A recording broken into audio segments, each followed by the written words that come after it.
ഇത്രയൊരു setup ഒന്നും പാടില്ല school കുട്ടികൾക്ക്. ഈ ആഡംബരമൊന്നും പാടില്ല, തളരരുത്. ഓക്കെ, അത് ഒറ്റ സാധനമുള്ളൂ. നമ്മൾ ഒരുപാട് തോൽക്കുന്ന സമയത്ത് നമുക്ക് ആർക്കും ഒന്ന് പാട്ടൊന്നും വേണ്ട വെച്ച് ഞാൻ ടീച്ചർക്ക് വേറെ പണി കൊടുത്താൽ മതി. കാരണം ലോകത്തിൽ ഒരു പ്രിൻസിപ്പിൾ ഉണ്ടാവില്ല. ഒന്നുമില്ലാത്ത ഒരു കഴിവില്ലാത്ത കുറച്ച് പേരുണ്ടാവും. എമ്പുരാന്റെ KGF-ന്റെ ഒക്കെ ട്രെയിലർ പോലെ ഉണ്ടായിരുന്നെങ്കിൽ ഇന്ന് ഞാൻ കൊതിച്ചുപോയി.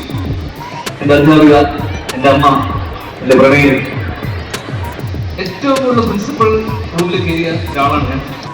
അതിനും ഞാൻ വഴി കേട്ടു. ചേട്ടനെ പഠിപ്പിക്കുന്നതിന് ഒരു അർത്ഥമുണ്ട്. കാര്യം പുള്ളി പ്രത്യേകിച്ച് കഴിവും പ്രത്യേകിച്ച് താല്പര്യമില്ലാത്തവരത്തിന് എന്തിനും വിടാലോ. ഞാൻ കേൾക്കുന്ന ചോദ്യം, അച്ഛനെ പോലെ എഴുതൂ, പാടൂ, ഏട്ടനെ പോലെ പാടൂ.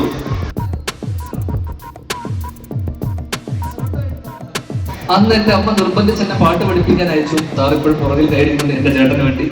അപ്പോ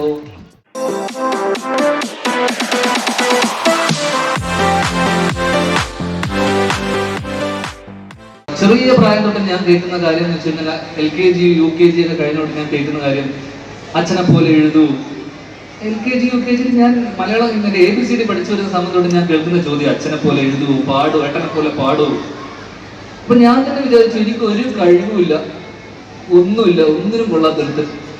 അങ്ങനെയുള്ള ഞാൻ, എന്റെ അമ്മ എന്നെ പല പരിപാടികൾക്കും എന്നെ പറഞ്ഞയച്ചു. കാരണം പ്രത്യേകിച്ച് കഴിവും പ്രത്യേകിച്ച് ഒരു താല്പര്യമില്ലാത്തവരത്തിന് എന്തിനും വിടാലോ. ഞാൻ എല്ലാത്തിനും പങ്കെടുത്തു, എല്ലാത്തിനും തോറ്റു. കലോത്സവം, യുവജനോത്സവത്തിന് ആ സമയത്ത് നിങ്ങളുടെ കേരള യുവജനോത്സവത്തിനൊക്കെ എനിക്ക് തോന്നുന്നു സ്കൂൾ ലെവലിൽ മത്സരിച്ചിട്ട് പിന്നെ ഡിസ്ട്രിക്റ്റ് എത്തി, പിന്നെ സ്റ്റേറ്റിലെത്തണം. നമ്മൾ സ്കൂൾ ലെവലിൽ നിന്ന് തോറ്റു പോകുന്നതുകൊണ്ട് നമ്മൾ ഡിസ്ട്രിക്റ്റും സ്റ്റേറ്റും ഒന്നും കണ്ടിട്ടില്ല. പക്ഷെ എന്റെ ചേട്ടൻ സ്കൂൾ ലെവലിൽ, ഡിസ്ട്രിക്ട് ലെവലിൽ, സ്റ്റേറ്റില് അന്ന് മാപ്പിളപ്പാട്ടിന് 1ാം സമ്മാനം A ഗ്രേഡ് വാങ്ങിച്ച ആളാണ്. എനിക്ക് തോന്നുന്നു വേറെ എന്തൊക്കെയോ ഇവന്റ്സിലൊക്കെ പുള്ളി സാർ ഇപ്പോഴും പുറകിൽ കയറിയിട്ടുണ്ട് എന്റെ ചേട്ടന് വേണ്ടി. അപ്പോഴൊക്കെ ഞാൻ ചിന്തിച്ചത്, നമുക്കെന്താ ഒന്നും, ദൈവം നമുക്ക് കഴിവില്ലേ, നമുക്കൊന്നുമില്ലേ. അപ്പം സ്വാഭാവികമായിട്ടും 4ാം ക്ലാസ്സിൽ പഠിച്ചുകൊണ്ടിരുന്ന സമയത്ത് അന്ന് എന്റെ അമ്മ നിർബന്ധിച്ച് എന്നെ പാട്ട് പഠിപ്പിക്കാൻ അയച്ചു, ഡാൻസ് പഠിപ്പിച്ചു, കവിത, ഇംഗ്ലീഷ് റെസിറ്റേഷൻ, മലയാളം റെസിറ്റേഷൻ. അന്ന് കലാപ്രതിഭയാവുക എന്നുള്ളതാണ്. എന്റെ ചേട്ടനെ ഞാൻ ഡാൻസ് പഠിച്ചു. ഒന്നിലും ജയിച്ചാൽ മാത്രം പോലെ, കലാപ്രതിഭയാവണം. ചേട്ടനെ പഠിപ്പിക്കുന്നതിന് ഒരു അർത്ഥമുണ്ട്. കാര്യം പുള്ളി അത്യാവശ്യം എല്ലാത്തിലും കഴിവുള്ള ഒരാളാണ്. എന്നെ പഠിപ്പിക്കുന്നത് എന്തിനാന്ന് എനിക്ക് മനസ്സിലായില്ല. എന്നെ നിർബന്ധിച്ച് ഇതിനൊക്കെ പറഞ്ഞു വിട്ടു. 3 പേര് പങ്കെടുത്ത പരിപാടിക്ക് വരെ 3ാമതായി ഞാൻ. തോറ്റ് അവസാനം എന്തിന് എന്നുള്ള സമയത്തിന് ആകെ ഒറ്റ സാധനമുള്ളൂ. നമ്മൾ ഒരുപാട് തോൽക്കുന്ന സമയത്ത് നമുക്കൊരു ധൈര്യം ഉണ്ടാവും. ഇതേപോലെ 8ാം ക്ലാസ്സിൽ പഠിക്കുമ്പോൾ ഞാൻ ചെന്നൈയില്, പിന്നീട് ഹൈസ്കൂൾ പഠനം ചെന്നൈയിലായിരുന്നു. ചെന്നൈയിലെത്തിയപ്പോൾ അവിടെയുള്ള ഒരു മലയാളി അധ്യാപിക എന്നെ നിർബന്ധിച്ച്, ശ്രീനിവാസന്റെ മകൻ, നിന്നിലുള്ള ഒരു നടനുണ്ടെന്നൊക്കെ പറഞ്ഞ് എന്നെ നിർബന്ധിച്ച്, എന്നിൽ ഒന്നുമില്ല. അപ്പം എന്നെ നിർബന്ധിച്ച് ഒരു നാടകത്തിന്റെ ഭാഗമാക്കി, ഒരു ഇംഗ്ലീഷ് മ്യൂസിക്കൽ ഡ്രാമ. അങ്ങനെ നാടകം വർഷങ്ങളായിട്ട് ആ സ്കൂള് 1ാം സമ്മാനം നേടിയിരുന്നതാണ്.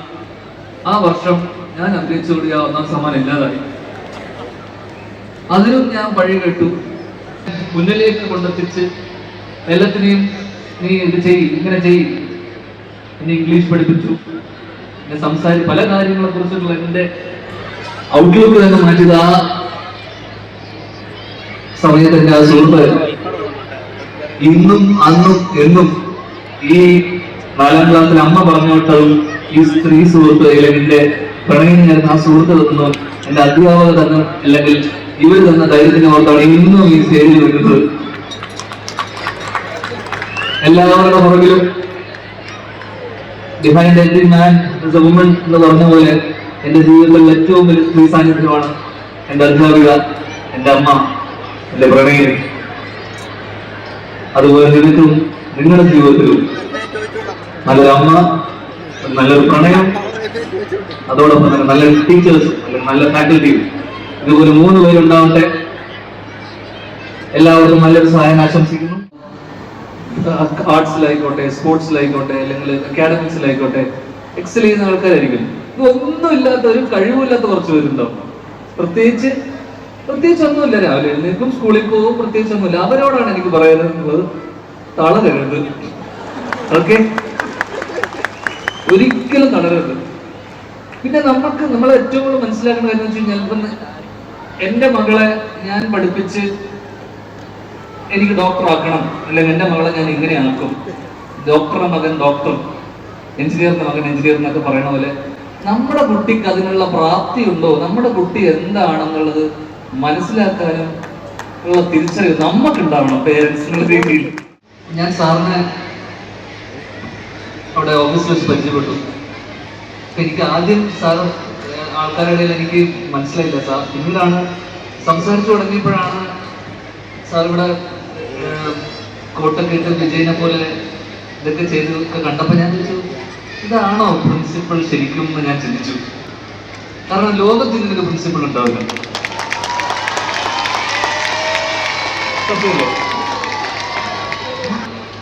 ഏറ്റവും കൂടുതൽ പ്രിൻസിപ്പൾ റൂമിൽ കയറിയ ഒരാളാണ് ഞാൻ. അതുകൊണ്ട് തന്നെ ഞാൻ ഇങ്ങനൊരു പ്രിൻസിപ്പളിനെ കണ്ടിട്ടില്ല. ഇങ്ങനൊരു പ്രിൻസിപ്പൾ ഉണ്ടായിരുന്നെങ്കിൽ എന്ന് ഞാൻ കൊതിച്ചുപോയി. നിങ്ങളും കൊതിക്കുന്നില്ലേ? നിങ്ങളൊക്കെ എന്ത് ഭാഗ്യവാന്മാരും ഭാഗ്യവതികളാണ് ഇങ്ങനൊരു പ്രിൻസിപ്പളിനെ കിട്ടാൻ. ഈ സ്കൂളിന്റെ കഴിഞ്ഞ ഒരു വർഷത്തെ നട്ട്ഷെറ്റ് പോലെ കാണിച്ച ഒരു വർഷത്തെ കണ്ടപ്പോ എമ്പുരാന്റെയും KGF ഒക്കെ ട്രെയിലർ പോലെ ഉണ്ടായിരുന്നു. സത്യം അല്ലേ?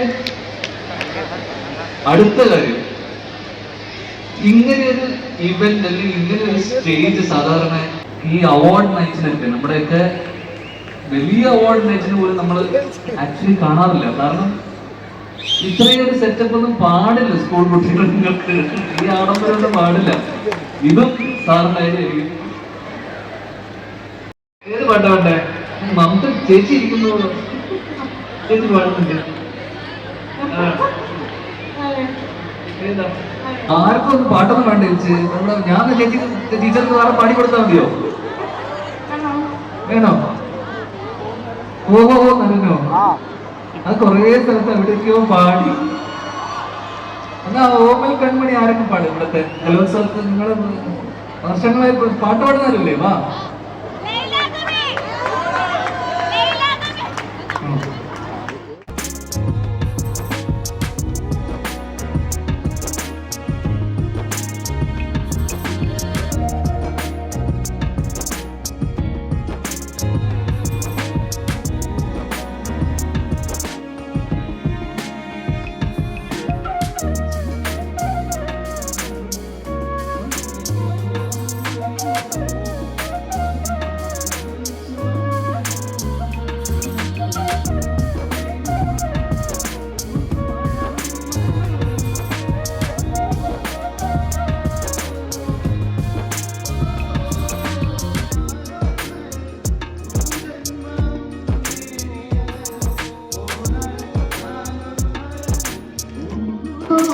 Gracias.